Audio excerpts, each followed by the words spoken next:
the male, the male sexual type. From the get-go, let's say that the male contains within itself feminine attributes. In fact, to be male, masculine, is to have more dominant masculine attributes in relation to the feminine ones. Masculinity is the dominance of the feminine within the organism. That is, the dominance of one's nature.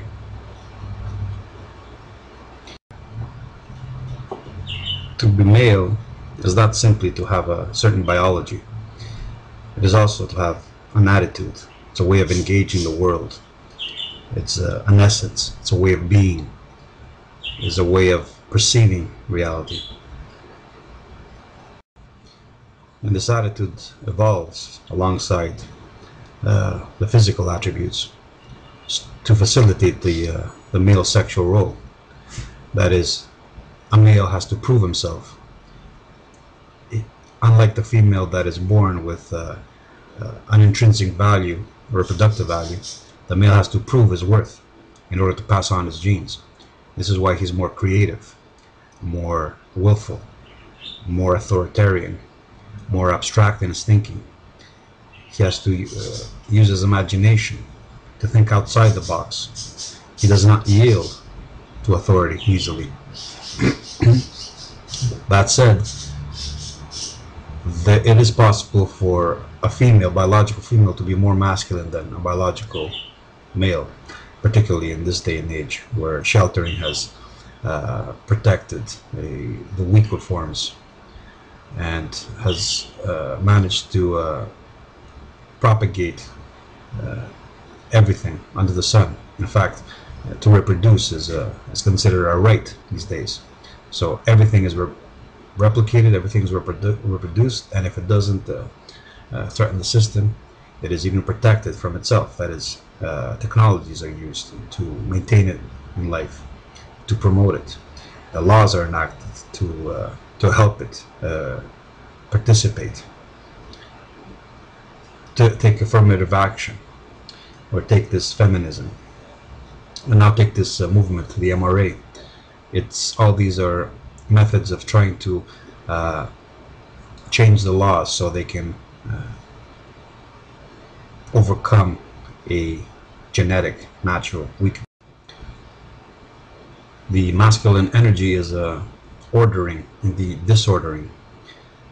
That is, it imposes its will upon reality, tries to arrest it, tries to arrest entropy, tries to control it, to divert it.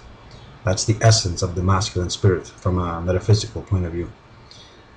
This is why men are always thrust in authority. That's why God is a masculine entity, especially the monist type of God, rather than a feminine one.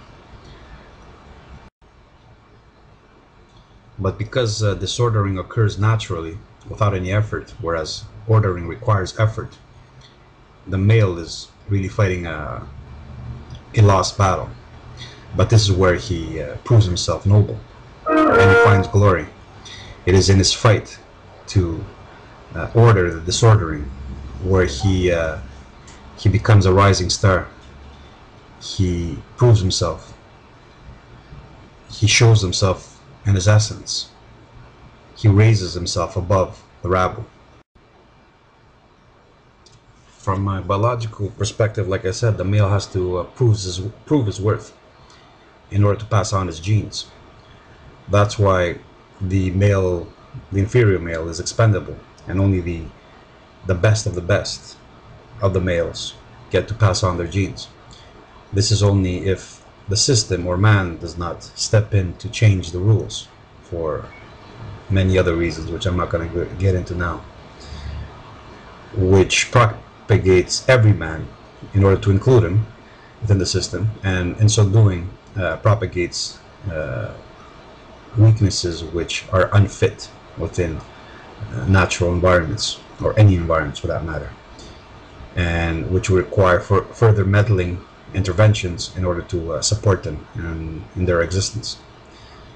So the reason men are so superior is because they have to be by nature.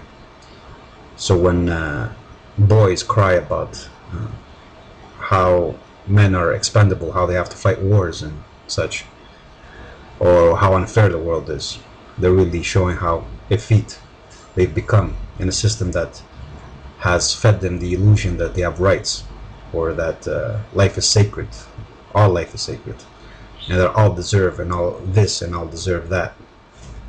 If we go back to nature, this is not the case. The male has always been expendable. In fact, 1 out of 10 births, perhaps even less, get to pass on their genes. Within species with more social environments, there is